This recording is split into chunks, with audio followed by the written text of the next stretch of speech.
নমস্কার বন্ধুরা, এসকর্স কিচেনে আপনাদের সকলকে জানাই স্বাগত। বাড়িতে কোনো উৎসবে বা অনুষ্ঠানে বা নিরামিষের দিন খুব সহজেই আপনারা বানিয়ে নিতে পারবেন এই রেস্টুরেন্ট স্টাইলে অতুলনীয় স্বাদের ছানার ডালনার রেসিপিটি। তো চলুন শুরু করা যাক আজকের রেসিপি, নিরামিষ ছানার ডালনা। তাই সবার প্রথমে ছানার ডালনা বানিয়ে নেওয়ার জন্য আমি একটা গ্যাসের ওপর একটা কড়াই চাপিয়ে তার মধ্যে দিয়ে দিচ্ছি 1/2 লিটার বা 500 গ্রাম গরুর দুধ। এবার আমরা দুধটাকে ভালো করে জাল দিতে থাকবো যতক্ষণ না দুধটা গরম হয়ে ফুটে উঠছে। এরপর আমি এর মধ্যে দিয়ে দেব 1 টেবিল চামচ পাতিলেবুর রস। আপনারা চাইলে ভিনিগার বা ছানা কাটার পাউডারও ব্যবহার করতে পারেন। এবার আমি ছানাটাকে ছাঁকনির উপরে রাখা একটা সুতির কাপড়ে ঢেলে নেব। এরপর সুতির কাপড়টাকে ভালো করে বেঁধে নিয়ে এটাকে আধ ঘন্টার জন্য সাইডে রেখে দেব, যাতে ছানার মধ্যে থাকা এক্সট্রা জলটা ঝরে যায়। এরপর আমি একটা প্লেটের মধ্যে নিয়ে নেব 2টো মাঝারি সাইজের টমেটো, 1 ইঞ্চি আদার টুকরো আর 4টে কাঁচা লঙ্কা। এরপর আমি একটা মিক্সিং জারের মধ্যে দিয়ে দেব কেটে রাখা টমেটো, কেটে রাখা আদা ও লঙ্কা। এই সব কিছুকে আমি একটা ফাইন পেস্ট বানিয়ে নেব। এবার ওই একই মিক্সিং জারের মধ্যে দিয়ে দেব 1 টেবিল চামচ পোস্ত ও 7 থেকে 8টা কাজু বাদাম। এই সব কিছুকে আমি আবার একটা ফাইন পেস্ট করে নেব।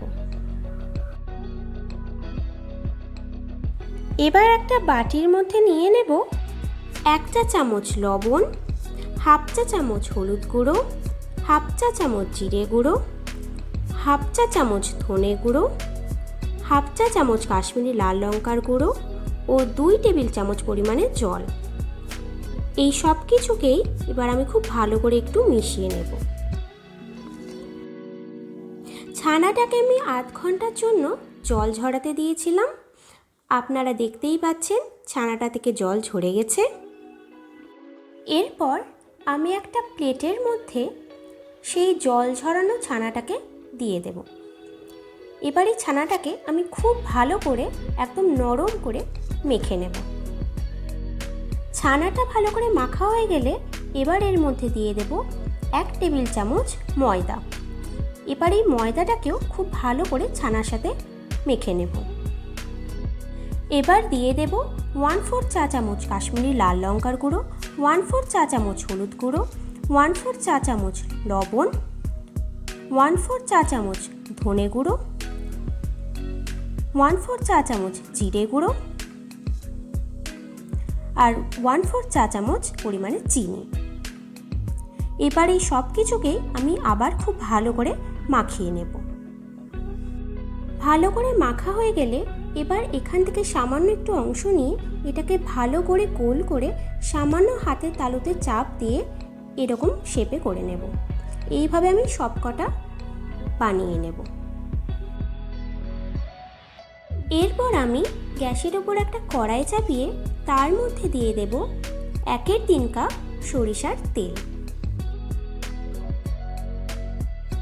তেলটা হালকা গরম হয়ে গেলেই এর মধ্যে এবার দিয়ে দেব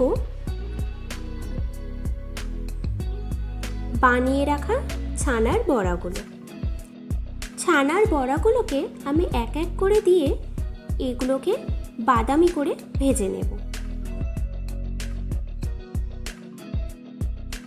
ছানার বড়াগুলো আমার প্রায় ভাজা হয়ে গেছে, তাই এবার এগুলোকে আমি একটা প্লেটের মধ্যে তুলে নেব। এবার আমি ওই একই তেলের মধ্যেই দিয়ে দেব একটা তেজপাতা, একটা শুকনো লঙ্কা, একটা এলাচ, একটা দারচিনি, 2টো লবঙ্গ, 1/4 চা চামচ জিরে, 1/4 চা চামচ কাশ্মীরি লাল লঙ্কার গুঁড়ো। এবার এই সব কিছুকে একটু ভালো করে ভেজে নেব। এর মধ্যে দিয়ে দেব টমেটো, আদা ও লঙ্কার পেস্টটা। এবার এটাকেও খুব ভালো করে মশলার সাথে মিশিয়ে নেব। এটা থেকে তেল ছেড়ে দিলে এর মধ্যে দিয়ে দেব বানিয়ে রাখা মশলার মিশ্রণটা। এবার এটাকেও খুব ভালো করে কষিয়ে নেব। মশলাটা ভালো করে কষানো হয়ে গেছে। এবার আমি এর মধ্যে দিয়ে দেব পোস্ত ও কাজু বাদাম বাটাটা। এবার এই সব কিছুকে আবারও খুব ভালো করে একটু মিশিয়ে নেব। এটা ভালো করে কষিয়ে এলে এর মধ্যে দিয়ে দেব 1.5 কাপ পরিমাণে জল। এবার এটাকেও ভালো করে মিশিয়ে নিয়ে কিছুক্ষণ ফুটিয়ে নেব। এই পর্যায়ে আমি টেস্টের জন্য দিয়ে দেব 1/2 চা চামচ পরিমাণে চিনি। সামান্য চিনি দিলে রান্নার স্বাদটা খুবই ভালো আসে। এবার এর মধ্যে আমি ভেজে রাখা ছানার বড়াগুলোকে এক এক করে দিয়ে দেব। এবার এটাকে একটু ভালো করে নাড়িয়ে নিয়ে এর মধ্যে দিয়ে দেব 1/4 চা চামচ গরম মশলার গুঁড়ো আর 1/4 চা চামচ ড্রাই রোস্ট করা কাসুরি মেথি। এবার এই সব কিছুকেই খুব ভালো করে মিশিয়ে নেব। এবার এর মধ্যে দিয়ে দেব 1/4 চা চামচ পরিমাণে ঘি। এটাকে আমরা নাড়িয়ে নেব। আমাদের রান্না কমপ্লিট।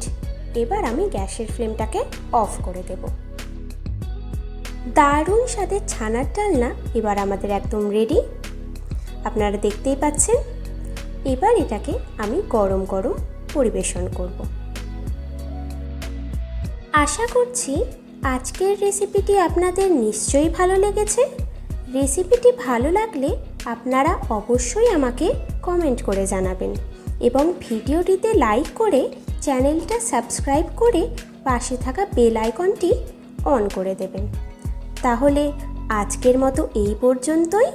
আবার আপনাদের সঙ্গে দেখা হবে নতুন কোনো রেসিপি নিয়ে। ভালো থাকবেন, সুস্থ থাকবেন। ধন্যবাদ।